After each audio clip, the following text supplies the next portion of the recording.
Hi, Morgan here for Onefinity, and today I wanted to tell you about our camping trip. A few weeks ago, Stone and I traveled up to the Catskills in upstate New York for Maker Camp, and it was amazing. If you're not familiar with it, Maker Camp is a 3-day long gathering of creative makers of various disciplines and all walks of life coming together and making stuff. There was woodworking, blacksmithing, welding, leatherwork, epoxy work, slab milling, tons of stuff. Pretty incredible. So we flew into Albany, caught an Uber up to the Blackthorn Resort where the event was held, and set up our ELITE Foreman the day before the festivities. Setup day was gorgeous, so we didn't pay much mind to the fact that we had this rather sophisticated machine set up outdoors, and that it would remain outdoors in the elements for the next few days. What's the worst that could happen, right? We were situated in the wood carving tent right next to our friends from Sabretooth. We also shared the tent with a few gosh darn celebrities. What a handsome devil. Jimmy Diresta was there doing some bandsaw demos. Pat Lapp was doing demos and training on the lathe. And Paul Jackman was there doing what he does. As we were setting up, more and more people started showing up. Once we were done setting up our booth, we were free to roam the grounds, socialize, and go to bed at a totally reasonable hour. The next morning, Stone and I, being very well rested, got up bright and early and headed out to the first day of the event. In the months leading up to Maker Camp, we organized a collaboration between Onefinity, Sabretooth, and Total Boat. And by we, I mean Stone. I did nothing. The idea was to take a few small live edge slabs, and all of us would work on them together in stages, each of us imposing our respective craft on the pieces. So we made some nice signs for all three brands. And I don't think anyone was more pumped about it than these guys. First, we engraved logos on the CNC. Then we pass them off to Sabretooth to showcase their power carving prowess. Then Total Boat would finish them off by filling the engravings with epoxy. The Sabretooth folks let Stone and I power carve the Onefinity sign, which was every bit as fun as it looks. Neither of us have any experience doing that, but I think we did a bang up job. Engraving those 3 signs didn't take very long, and we still had the rest of the day to demo this machine, so we got our hands on a few of these small walnut cookies, and our friend Luke gave us a great idea on how we could use them. He said to engrave a clock face on them and put them on a lanyard so they could be worn as ridiculous Flavor Flav style necklaces. Flavor Flav! Between the signs and that basically took us to the end of the day. After the tents were shut down and all the official event stuff is done for the day, pretty much everyone just hung around to party. And what better way to bond than by making yourself vulnerable as a public spectacle through the art of karaoke. I teamed up with a banana named Lindsay to sing the karaoke classic, Sweet Caroline. I like that one because I only have to do like half of it. The other half is crowd participation. Stone and Katrina were a little more ambitious, taking on The Devil Went Down to Georgia, which involves fast lyrical phrasing and requires dancing. And they crushed it. On day 2, we decided to demo the machine by giving out a bunch of stool samples. Wait. Let me back up a second. A while back I designed these shop stools for the CNC, but they were designed to be made out of 3/4 inch thick material. And since we only had a 1/4 inch thick ply on hand, we scaled them down to 1/3 the size. So they weren't the full scale stools, they were just, samples.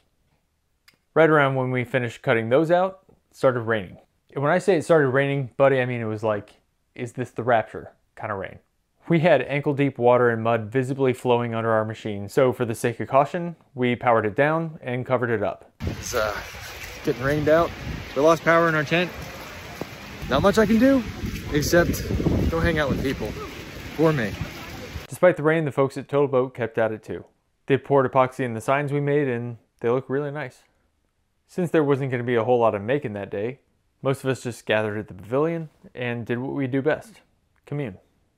And when it comes right down to it, I think the majority of the people that come to events like this do so for one main reason: togetherness. Of course, it's important for us to have our product out there, but the most valuable way for us to be spending our time out there is to just spend time with people, be part of the community, and build relationships. So the rain, the power going out, that was all a good thing because it brought people together.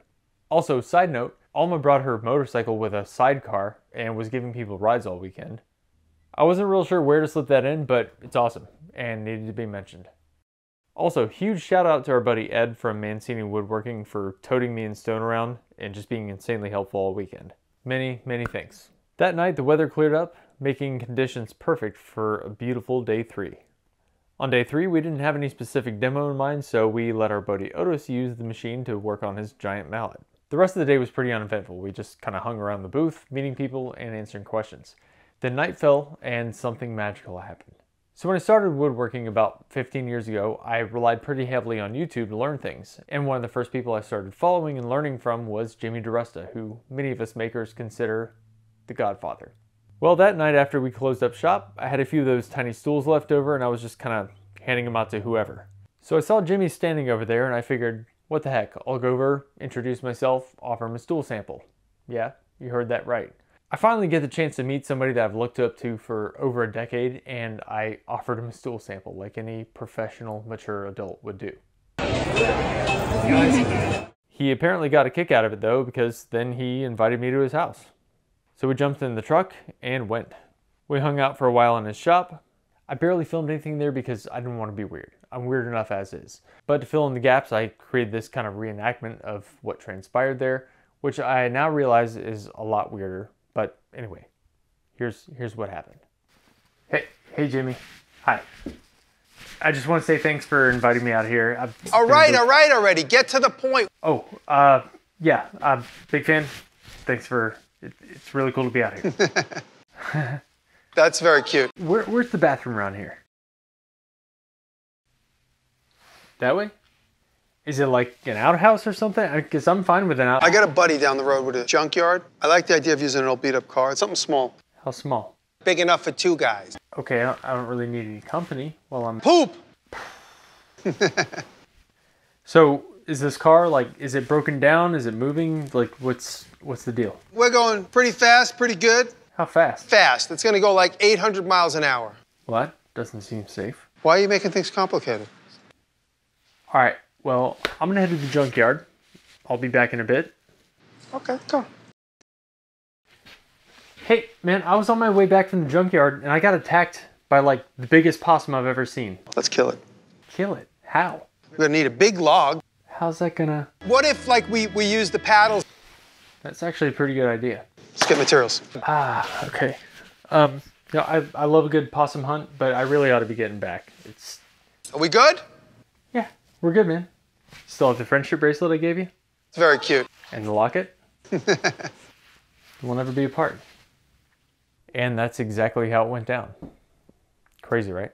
So I took my leave and headed back to the Blackthorn, where we spent most of the rest of the evening soaking up the last bit of friend time we could get. We slept a few hours, got on our respective planes, flew home, and that's all she wrote. First maker camp in the can, and it was one for the books. The way this community is embraced and supported Onefinity is unreal and humbling. And both Onefinity as a brand and me personally are very grateful to be a part of it. All right, well, that's it for me. If you're a maker and you have the time and means to make a trip next year, take a good look at Maker Camp. It's amazing. And as always, I hope that you enjoyed this. If you did, make sure to hit that like button and subscribe to the channel. Thanks for watching. Y'all be good.